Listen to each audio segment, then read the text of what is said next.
मैं मीनू शर्मा आप सभी का आपके अपने YouTube चैनल की कथा टीवी पर स्वागत करती हूँ। सभी को मेरा राधे राधे।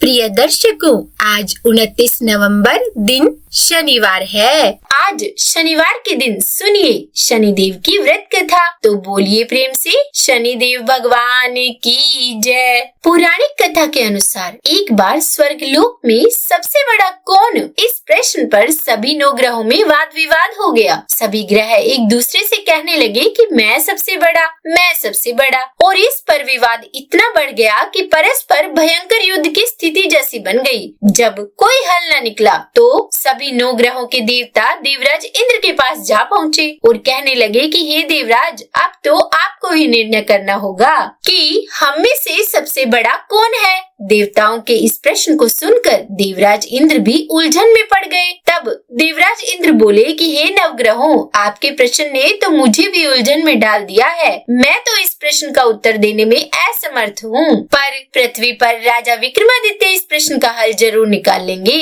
हम सभी पृथ्वी लोक में उज्जैनी नगरी में राजा विक्रमादित्य के पास चलते हैं। और इस प्रकार देवराज सहित सभी 9 ग्रहों के देवता उज्जैनी नगरी में जा पहुँचे। महल में पहुंचकर जब देवताओं ने उनसे अपना प्रश्न पूछा, तब राजा विक्रमादित्य भी कुछ देर के लिए परेशान हो उठे, क्योंकि सभी देवता गण अपनी अपनी शक्तियों के कारण महान थे। सभी 9 ग्रहों में से किसी भी एक को छोटा या बड़ा कह देने से उनके क्रोध का शिकार होना पड़ सकता था। अचानक राजा विक्रमादित्य को एक उपाय सूझा। क्योंकि राजा विक्रमादित्य को न्याय के लिए जाना जाता था, इसीलिए उन्होंने न्याय करने के लिए विभिन्न धातुओं यानी कि स्वर्ण, रजत, कांसा, ताम्र, शीशा, रांगा, जस्ता, अभ्रक और लोहे के 9 आसन बनवाए और धातुओं के गुणों के अनुसार सभी आसनों को एक दूसरे के पीछे रखवा कर उन्होंने सभी देवता गणों को अपने अपने सिंहासन पर बैठने के लिए कहा। अब देवताओं के बैठने के बाद राजा विक्रमादित्य ने कहा कि आपका निर्णय तो स्वयं ही हो गया। जो सबसे पहले सिंहासन पर विराजमान है वही सबसे बड़ा है।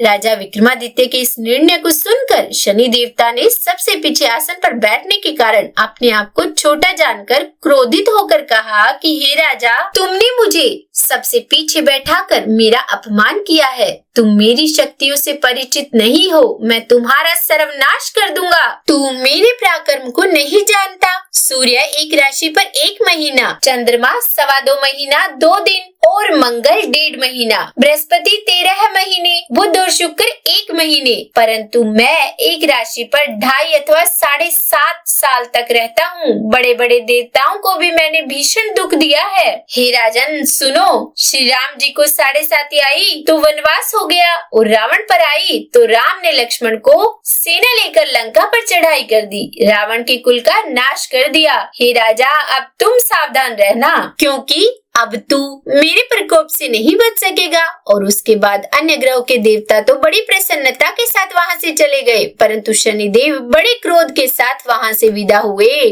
और उसके बाद राजा ने सोचा कि जो भी भाग्य में होगा देखा जाएगा, और फिर वे पहले की तरह ही न्याय करते रहे। उनके राज्य में सभी स्त्री पुरुष बड़े आनंद से अपना जीवन यापन कर रहे थे। इस प्रकार कुछ दिन तो ऐसे ही सुकून से बीत गए, लेकिन उधर शनि देवता अभी तक अपने अपमान को नहीं भूल पाए थे। राजा विक्रमादित्य से बदला लेने के लिए एक दिन शनिदेव ने घोड़े के व्यापारी का रूप धारण किया और बहुत से घोड़ों के साथ उज्जैनी नगरी में जा पहुँचे। राजा विक्रमादित्य ने अपने राज्य में किसी घोड़े के व्यापारी के आने का समाचार सुना तो उन्होंने भी अपने अश्वपाल को कुछ घोड़े खरीदने के लिए भेज दिया। अब क्योंकि राजा को घोड़े पालने का भी शौक था, पर वहाँ घोड़े बहुत कीमती थे। अश्वपाल ने जब वापस लौटकर इस बारे में राजा विक्रमादित्य को बताया तो राजा ने स्वयं आकर एक सुंदर और शक्तिशाली घोड़े को पसंद कर लिया। घोड़े की चाल देखने के लिए राजा उस घोड़े पर सवार हुए तो वह घोड़ा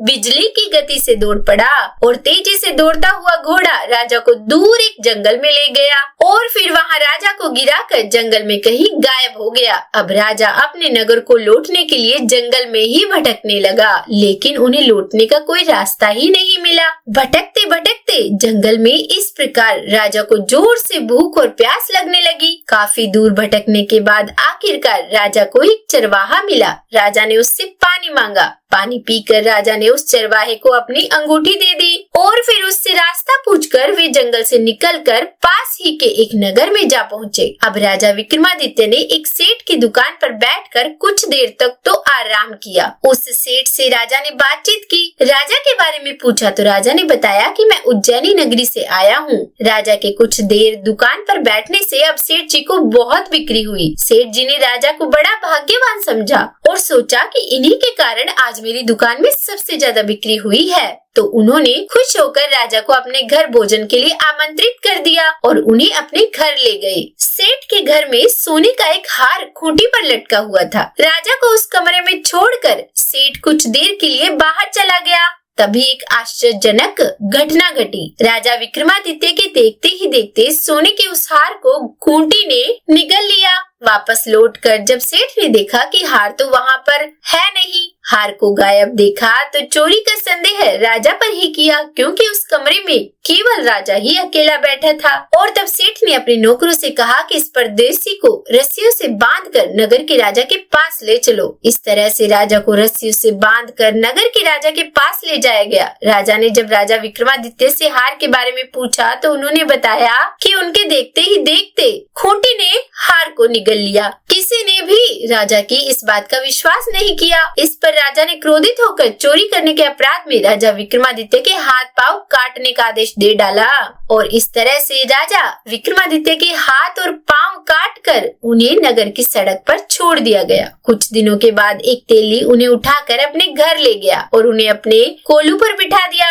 अब राजा आवाज देकर बैलों को हाँकता रहता और इस तरह तेली का बैल चलता रहा। अब राजा को भोजन भी मिलता रहा। शनि के प्रकोप की 7.5 पूरी होने पर वर्षा ऋतु प्रारंभ हुई। अब एक दिन राजा विक्रमादित्य एक रात को मेघ मल्हार गा रहे थे कि तभी नगर के राजा की लड़की राजकुमारी मोहिनी रथ पर सवार होकर उस तेली के घर के पास से गुजरी। जब उसने मेघ मल्हार सुना तो उसे बड़ा अच्छा लगा। दासी को भेजकर गाने वाले को बुला लाने के लिए कहा। अब दासी ने लौटकर राजकुमारी को बताया कि उसके तो हाथ पैर है ही नहीं और उसके बारे में पूरी जानकारी दी। राजकुमारी उसके मेघ मल्हार से बहुत मोहित हुई, इसीलिए उसने सब कुछ जानकर भी अपंग राजा से विवाह करने का निश्चय कर लिया। राजकुमारी ने जब अपने माता पिता से यह बात कही कि वह एक अपंग राजा से विवाह करना चाहती है तो वे ये सुनकर हैरान रह गए। रानी ने मोहिनी राजकुमारी को बहुत समझाया कि बेटी तेरे भाग्य में तो किसी राजा की रानी होना लिखा है, फिर तू उस अपंग से विवाह करके अपने पांव पर कुल्हाड़ी क्यों मार रही है। लेकिन राजकुमारी ने अपनी जिद नहीं छोड़ी। उसने कहा कि जब पहली बार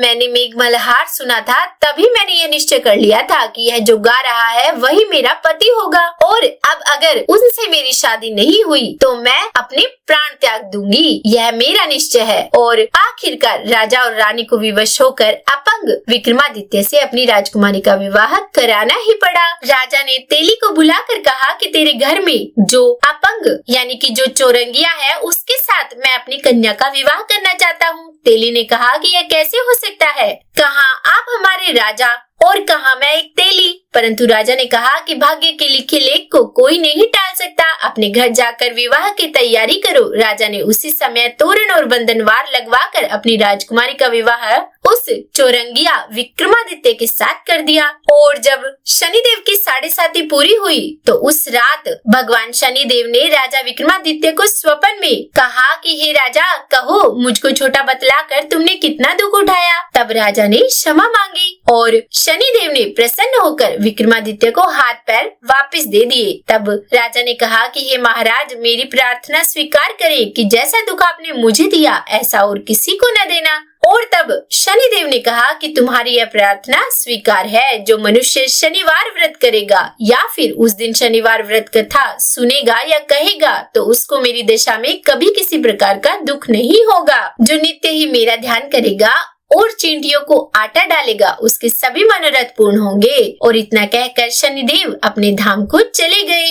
और फिर जब सुबह राजकुमारी की आंख खुली तो उसने राजा के हाथ पांव देखे तो उसको बहुत आश्चर्य हुआ। उसको देखकर राजा ने अपना समस्त हाल कहा कि मैं उज्जैन का राजा विक्रमादित्य हूँ। यह बात सुनकर राजकुमारी अत्यंत ही प्रसन्न हुई और फिर राजकुमारी से उसकी सखियों ने पूछा तो उसने अपने पति का समस्त वृत्तांत कह सुनाया। तब सब ने प्रसन्नता प्रकट की और कहा कि ईश्वर ने आपकी मनोकामना पूर्ण कर दी। जब उस सेठ ने यह सुनी तो वह विक्रमादित्य के पास आया और राजा विक्रमादित्य के पैरों में गिरकर क्षमा मांगने लगा कि आप पर मैंने चोरी का झूठा दोष लगाया, अतः आप मुझको जो चाहे दंड दे। तब राजा ने कहा कि मुझ पर शनिदेव का कोप था, इसी कारण यह सब दुख मुझको प्राप्त हुआ, इसमें तुम्हारा कोई दोष नहीं। अब तुम अपने घर जाओ। तब सेठ बोला कि मुझे तभी शांति होगी जब आप मेरे घर चलकर प्रीति पूर्वक भोजन करेंगे। तब राजा ने कहा कि ठीक है, जैसी आपकी मर्जी हो वैसा ही करो। और फिर सेठ ने अपने घर जाकर अनेक प्रकार के सुंदर भोजन बनवाए और राजा विक्रमादित्य को प्रीति भोज दिया